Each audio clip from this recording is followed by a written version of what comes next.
Nobel Prize winner, Pulitzer Prize winner, John Steinbeck.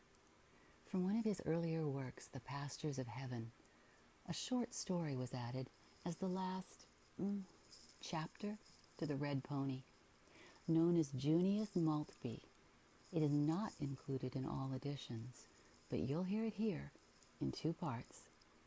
Now this tale travels a bit unusually, but stay with it, because like Junius, it has some sweet moments.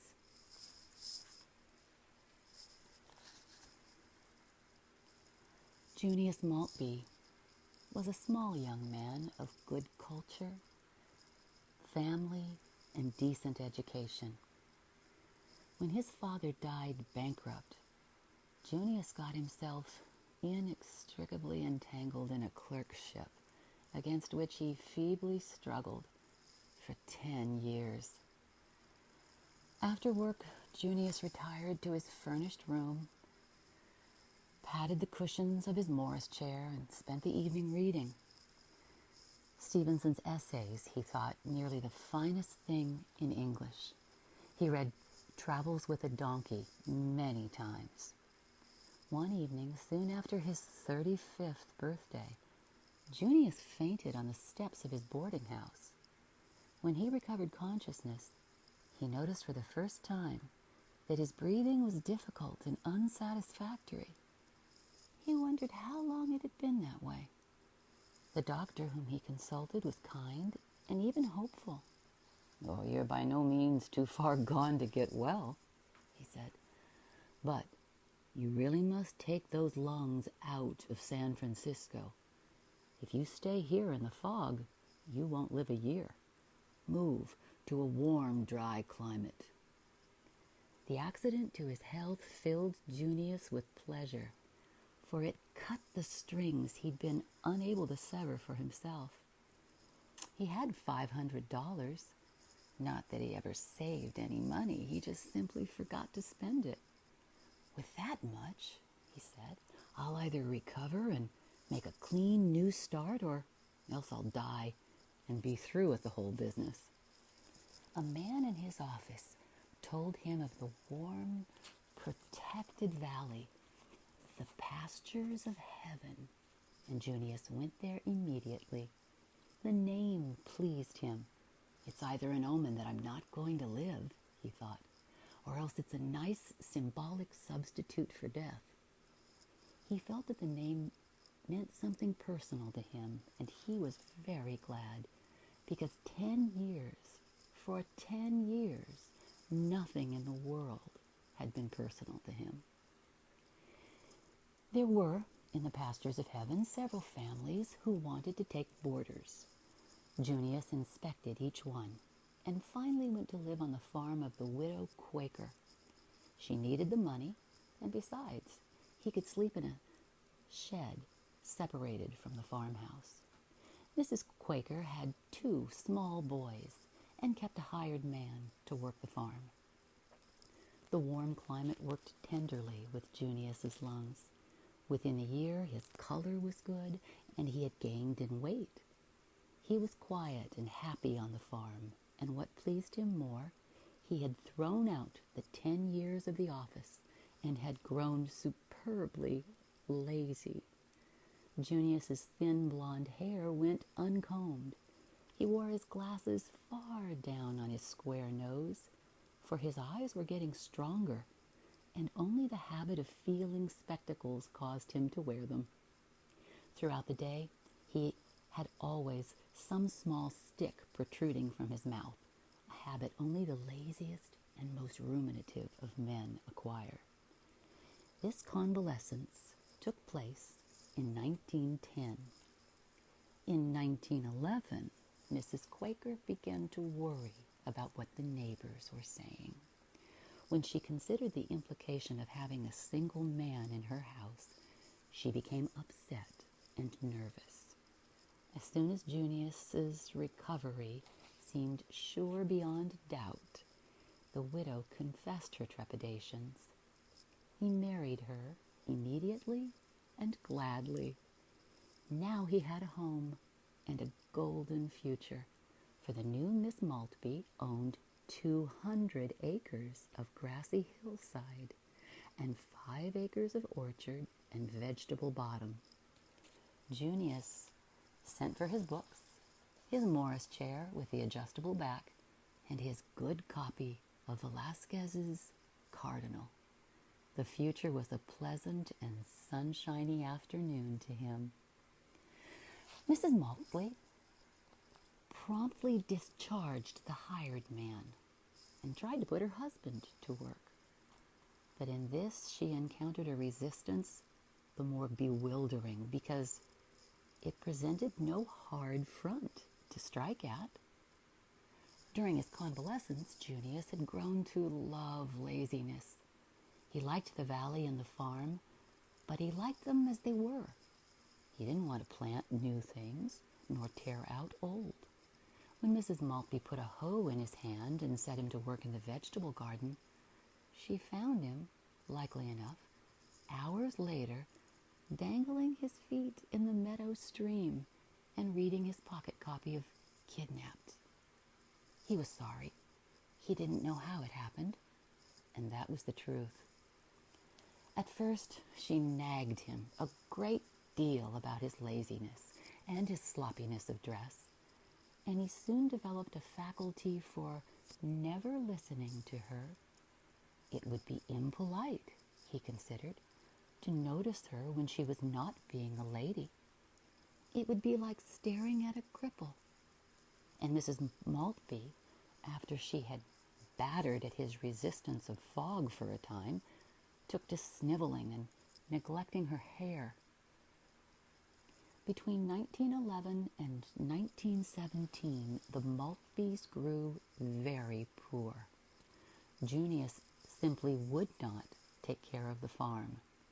They even sold a few acres of pasture to get money for food and clothing, and even then there was never enough to eat.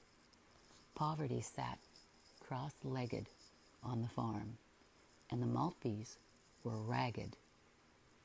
They had never any new clothes at all. But Junius had discovered the essays of David Grayson. He wore overalls and sat under the sycamores that lined the meadow stream. Sometimes he read Adventures in Contentment to his wife and 2 sons.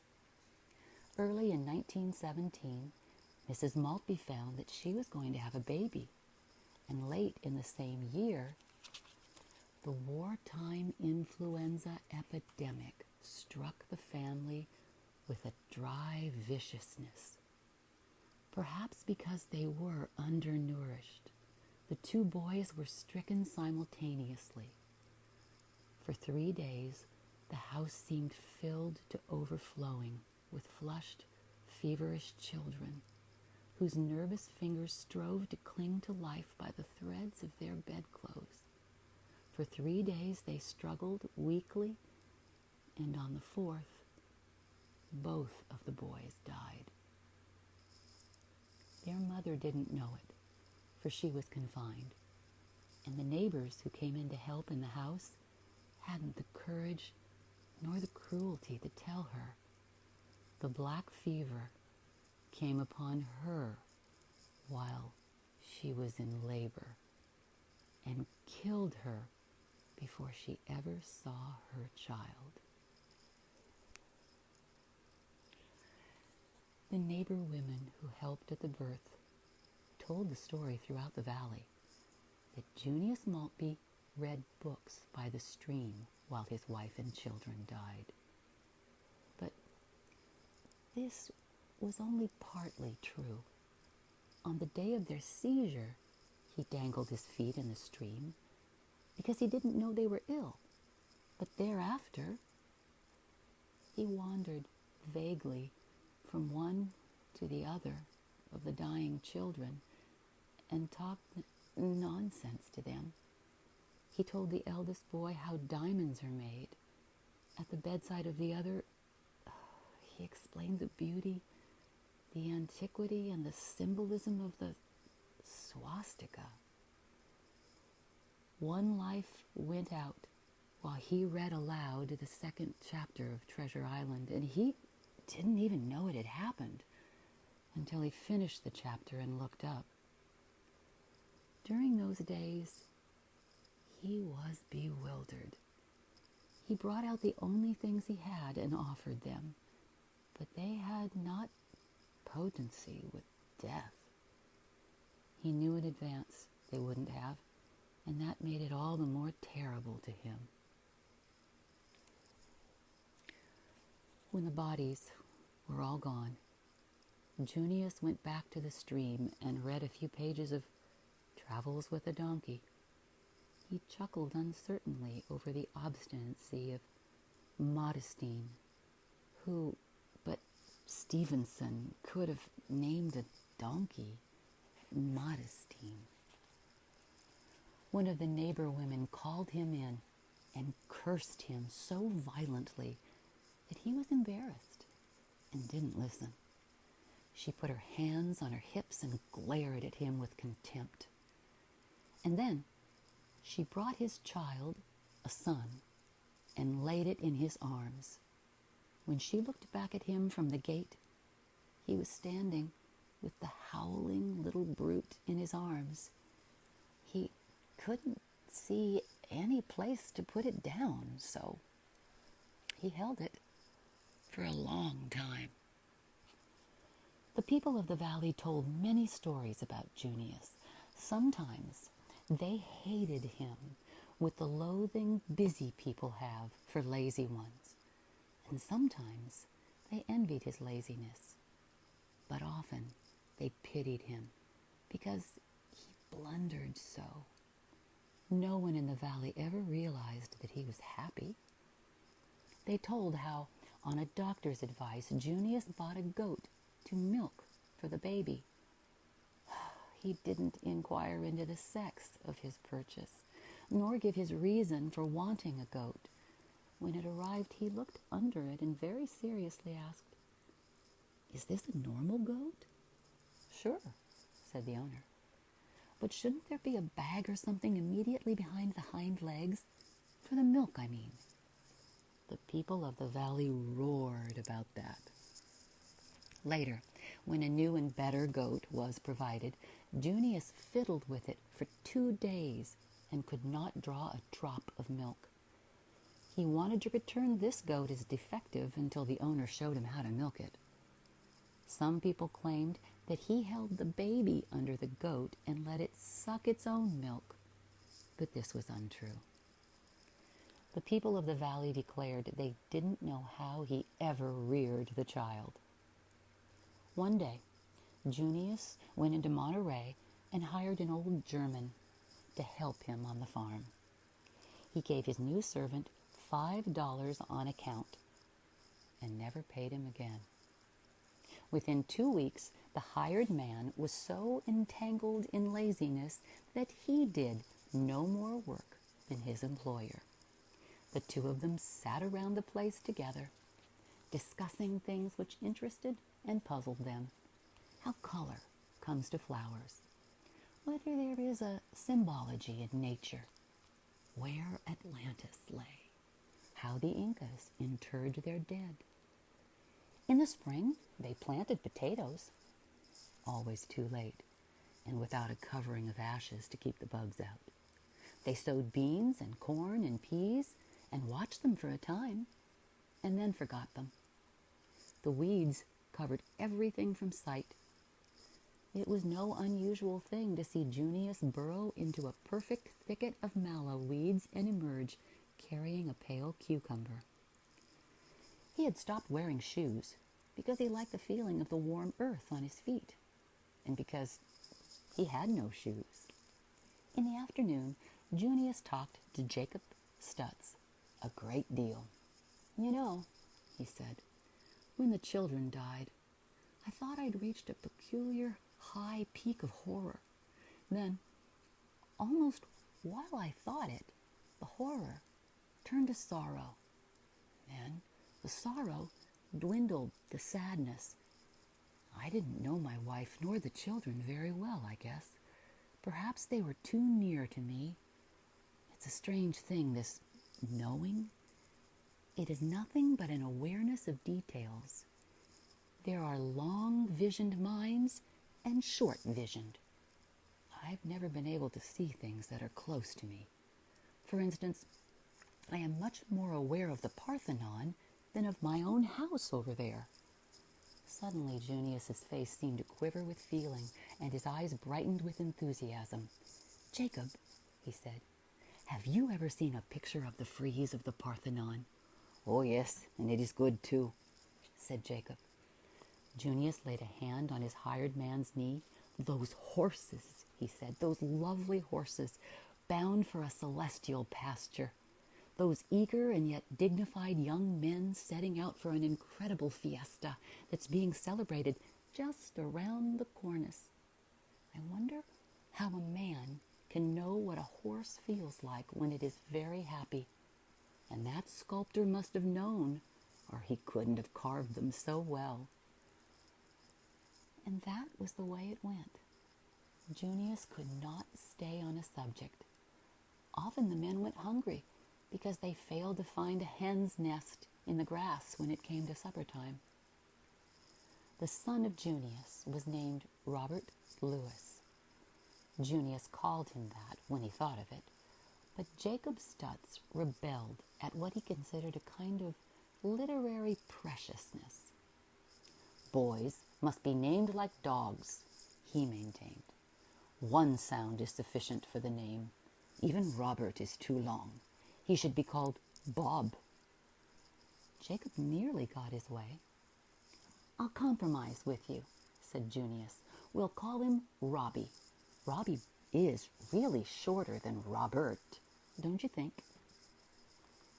He often gave way before Jacob, for Jacob continually struggled a little against the webs that were being spun about him. Now and then, with a kind of virtuous fury, he cleaned the house. Robbie grew up gravely. He followed the men about, listening to their discussions. Junius never treated him like a little boy because he didn't know how little boys should be treated. If Robbie made an observation, the two men listened courteously and included the remark in their conversation, or even used it at the germ of an investigation. They tracked down many things in the course of an afternoon. Every day there were several raids on Junius's encyclopedia.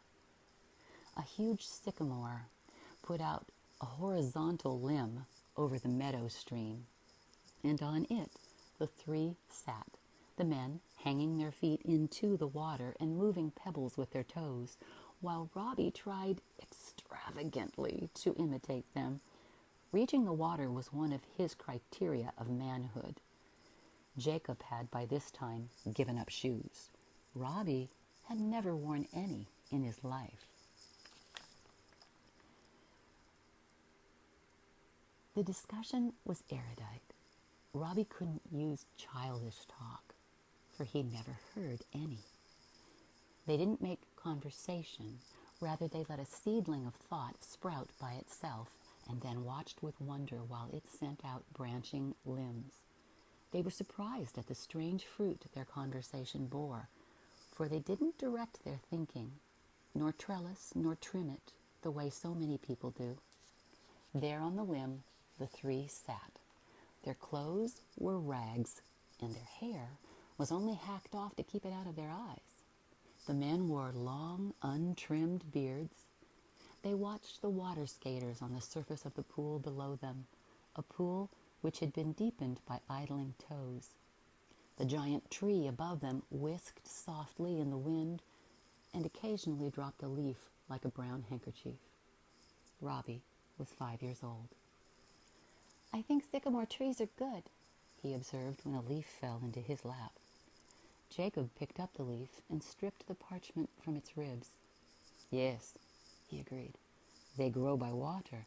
Good things love water. Bad things always been dry." "Sycamores are big and good," said Junius. "It seems to me that a good thing or a kind thing must be very large to survive. Little good things are always destroyed by evil little things. Rarely is a big thing poisonous or treacherous. For this reason, in human thinking, bigness is an attribute of good, and littleness of evil. Do you see that, Robbie?" "Yes," said Robbie, "I see that, like elephants." "Elephants are often evil, but when we think of them, they seem gentle and good." "But water," Jacob broke in. "Do you see about water, too?" "No, not about water."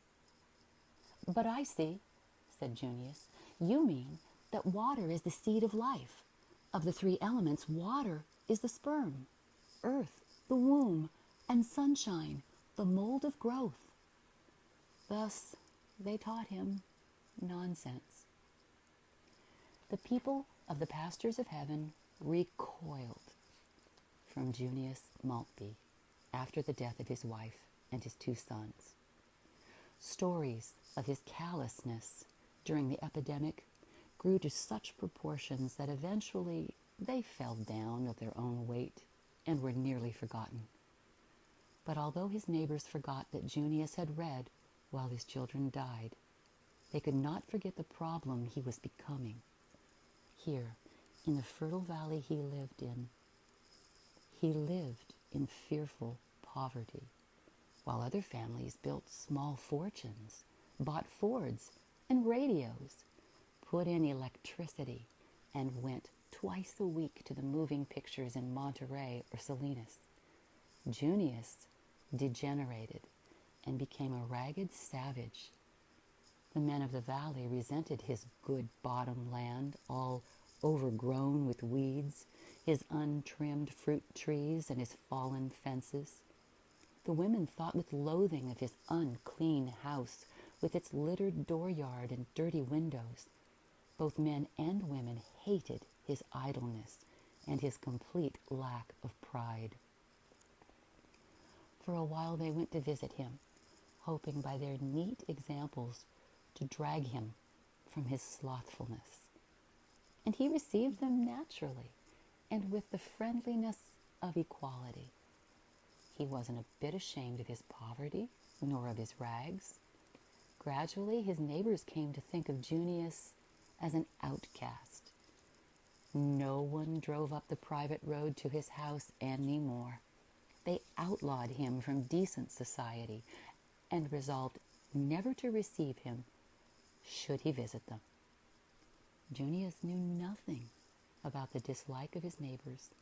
He was still gloriously happy. His life was as unreal, as romantic, and as unimportant as his thinking. He was content to sit in the sun and to dangle his feet in the stream. If he had no good clothes, at least he had no place to go which required good clothes. Although the people almost hated Junius, they had only pity for the little boy Robbie. The women told one another how horrible it was to let the child grow up in such squalor. But because they were mostly good people, they felt a strong reluctance for interfering with Junius's affairs. "Wait until he's of school age," Mrs. Banks said to a group of ladies in her own parlor. "We couldn't do anything now if we wanted to. He belongs to that father of his. But just as soon as the child is 6, the county'll have something to say, let me tell you." Mrs. Allen nodded and closed her eyes earnestly. "We keep forgetting that he's Mamie Quaker's child as much as Maltby's. I think we should have stepped in long ago. But when he goes to school, we'll give the poor little fellow a few things he's never had." "Well, the least we can do is to see that he has enough clothes to cover him," another of the women agreed. It seemed that the valley lay crouched in waiting for the time when Robbie should go to school. When, at term opening, after his 6th birthday, he did not appear, John Whiteside, the clerk of the school board, wrote a letter to Junius Maltby. "I hadn't thought of it," Junius said when he read it. "I guess you'll have to go to school." "I don't want to go," said Robbie. I know. I don't want you to go either, but we have laws. The law has a self-protective appendage called penalty, and we have to balance the pleasure of breaking the law against the punishment. The Carthaginians punished even misfortune. If a general lost a battle through bad luck, he was executed. At present, we punish people for accidents of birth and circumstance in much the same manner. In the ensuing discussion, they forgot all about the letter. John Whiteside wrote a very curt note. "Well, Robbie, I guess you'll have to go," said Junius when he received it. "Of course they'll teach you a great many useful things." Why don't you teach me? Robbie pleaded. "Oh, I can't. You see, I've forgotten the things they teach." I don't want to go at all. I don't want to learn things. "I know you don't, but I can't see any other way out." And so, one morning, Robbie trudged to school. He was clad in an ancient pair of overalls, out at the knees and seat, a blue shirt from which the collar was gone, and nothing else. His long hair hung over his gray eyes like the forelock of a range pony. The children made a circle around him in the schoolyard and stared at him in silence. They had all heard of the poverty of the Maltbys and of Junius's laziness. The boys looked forward to this moment when they could torture Robbie. Here was the time come. He stood in their circle, and they only stared at him. No one said, "Where'd you get them clothes?" or "Look at his hair," the way they'd intended to. The children were puzzled by their failure to torment Robbie. As for Robbie, he regarded the circle with serious eyes. He was not in the least frightened. "Don't you play games?" he asked. "My father said you'd play games." And then the circle broke up with howls. "He doesn't know any games. Let's teach him Pee-wee." "No, listen. Prisoner's base first. He doesn't know any games." And although they didn't know why, they thought it rather a fine thing not to know games. Robbie's thin face was studious. We'll try Pee-wee first," he decided. He was clumsy at the new games, but his teachers did not hoot at him. Instead, they quarreled for the privilege of showing him how to hold the Pee-wee stick. There are several schools of technique in Pee-wee. Robbie stood aside, listening for a while, and at last he chose his own instructor. Robbie's effect on the school was immediate. The older boys let him alone entirely. But the younger ones imitated him in everything, even tearing holes in the knees of their overalls. When they sat in the sun with their backs to the school wall eating their lunches, Robbie told them about his father and about the sycamore tree. They listened intently and wished their fathers were lazy and gentle too. And sometimes a few of the boys, disobeying the orders of their parents, sneaked up to the Maltby place on a Saturday. Junius gravitated naturally to the sycamore limb, and while they sat on both sides of him, he read Treasure Island to them, or described the Gallic Wars, or the Battle of Trafalgar. In no time at all, Robbie, with the backing of his father, became the king of the schoolyard. This is demonstrated by the facts that he had no chum, that they gave him no nickname, and that he arbitrated all the disputes. So exalted was his station that no one even tried to fight with him. Only gradually did Robbie come to realize that he was the leader of the younger boys of the school. Something self-possessed and mature about him made his companions turn to him for leadership. It wasn't long before his was the voice which decided the game to be played. In baseball, he was the umpire, for the reason that no other boy could make a ruling without causing a riot. And while he played the games badly himself, questions of rules and ethics were invariably referred to him. After a lengthy discussion with Junius and Jacob, Robbie invented two vastly popular games, one called Slinky Coyote, a local version of Hare and Hounds, and the other named Broken Leg, a kind of glorified tag. For these two games, he made rules as he needed them.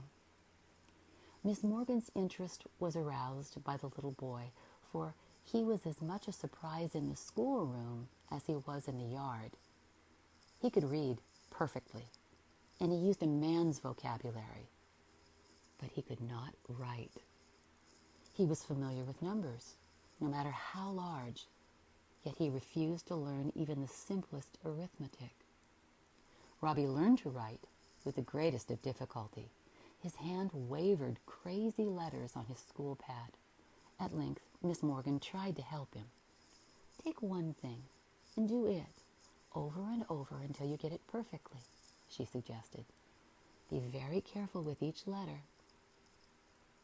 Robbie searched his memory for something he liked. At length he wrote, "There is nothing so monstrous but we can believe it of ourselves." He loved that monstrous. It gave timbre and profundity to the thing. If there were words which through their very sound power could drag unwilling genii from the earth, monstrous was surely one of them.